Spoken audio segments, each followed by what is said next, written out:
Welcome to Oswestry, a land where history bleeds into mystery and sacred sites whisper tales of magic. Under the serene sky stands St. Oswald's Church, watching over centuries. But as the sun dips red, it recalls a darker story, one of martyrdom, miracles, and ancient echoes. Today, we'll explore the well, the church, a mysterious mansion, and a castle overlooking an Iron Age legend. So buckle up and I'll see you out here.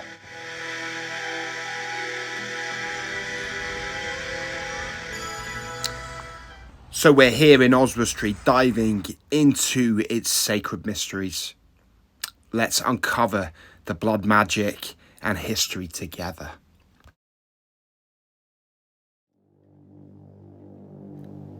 This is Oswald's Well in Oswestry, where legends say St. Oswald's head landed after his brutal death in 642 AD at the Battle of Maserfield. King of Northumbria, Oswald fought King Penda of Mercia. He was a pagan warlord, but Oswald fell. His body was dismembered, his blood stained a nearby tree that locals revered as holy for many generations. Miracles followed, healings tied to this water, drawing pilgrims for centuries. But was this well sacred before Christianity? In Anglo-Saxon times, wells often honoured pagan water spirits or deities like Nerthus. This made them places of healing and magic. It's a messy, beautiful tangle of belief, not a simple Christian versus pagan divide. You can almost imagine the blood-red sunset on the day that Oswald was martyred. Standing here, I feel the weight of Oswald's story. His blood, the miracles, and maybe something older in this water. What do you think? Do you think this well whispers? Tell us in the comments what you believe. You'd think I didn't want to let go of that coin. And we'll just drop a coin into the well for Oswald and possibly the well's previous dedications. And just while we're standing under that imaginary blood-red sunset, you can almost feel the battlefield's echoes, dark, haunting, and eternal.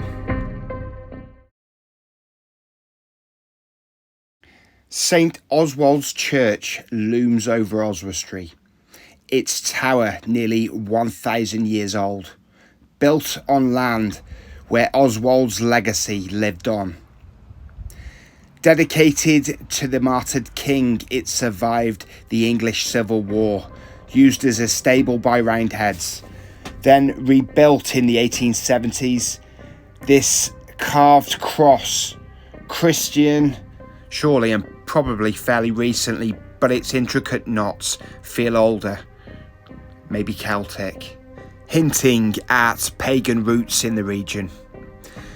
And that sky, so calm today, watched Oswald die in 642 AD.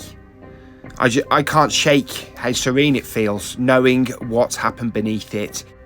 And the day ended in that blood-red sunset. It's both beautiful and menacing, a timeless witness to Oswestry's layers. St. Oswald's Church here at Oswestry was basically virtually destroyed during the English Civil War and then was rebuilt. G.E. Street was responsible for the rebuilding of Oswestry Church, though he was constrained, it is thought, by the remains of the church, so his designs couldn't fully be realised.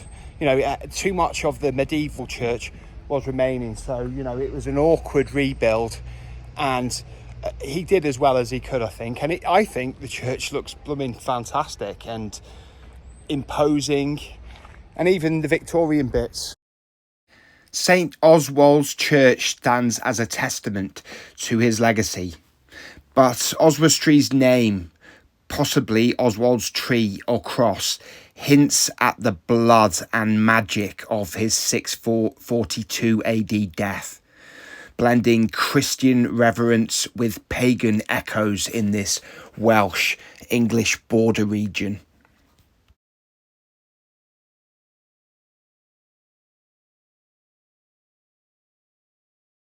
The sky being the one thing that is unchanged since the times of Oswald and Penda.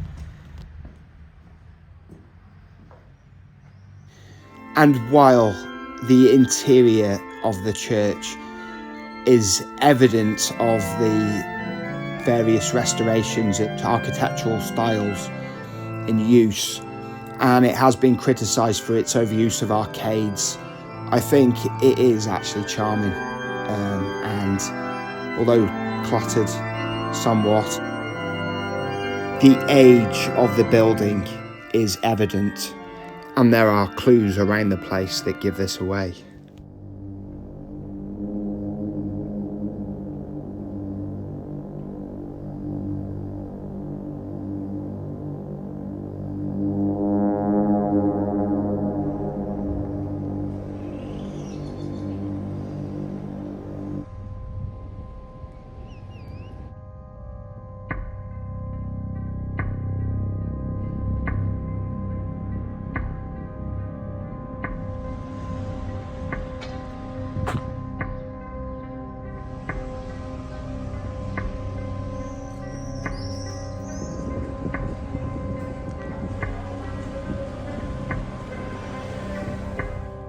Llwyd Mansion hides a riddle.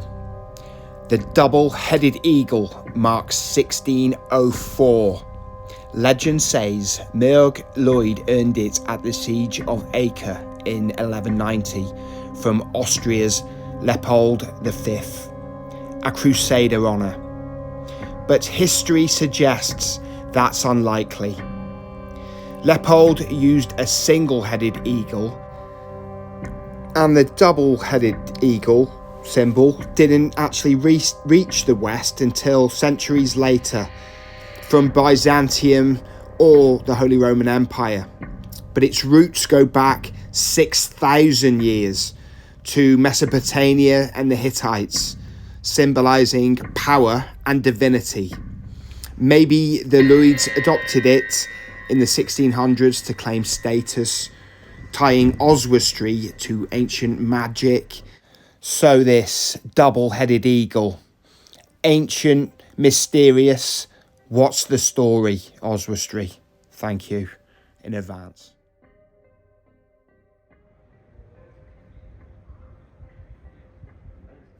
And just a reminder, Third Rate Content is on Instagram. We're doing daily content.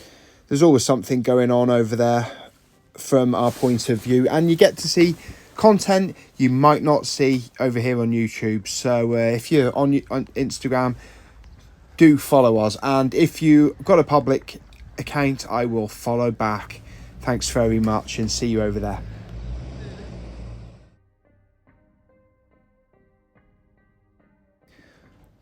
Oswestry Castle was built by the Normans in the 11th century.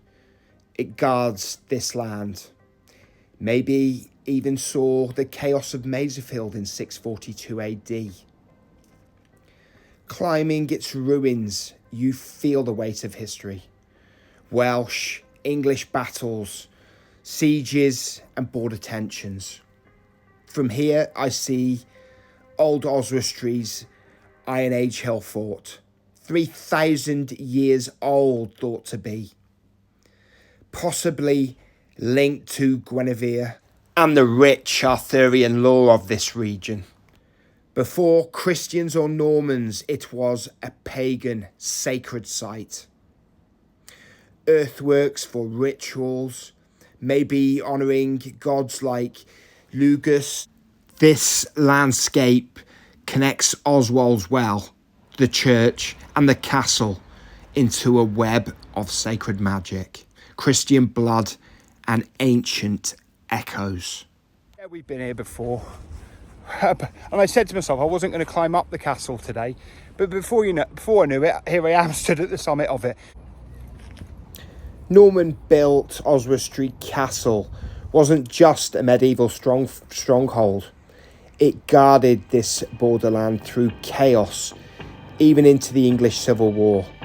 In 1644, royalists held it, but parliamentarians captured and demolished it by 1650, leaving only the ruins on the motte, and there's not much left of it, just some rocks. These scars whisper of bloodshed and strategy, adding another layer to Oswestry's magical history. Oswestry's not one story, I think you'll agree. It's layers. Christian blood like Oswald's, pagan roots in wells and hillforts, Arthurian whispers at Old Oswestry, and mysterious symbols like the double-headed eagle, all alive in this land's magic. What sacred sites call to you? Let's keep exploring here on Third Rate Content. And thanks for joining us as we attempt to peel back the layers upon layers of history, mystery, folklore, legend and magic in this land. Anyway, but thank you for joining us, or me and us and all of us, on this lovely walk on this absolutely boiling hot late June day around Oswestry in northwest Shropshire. Hope you learned something new.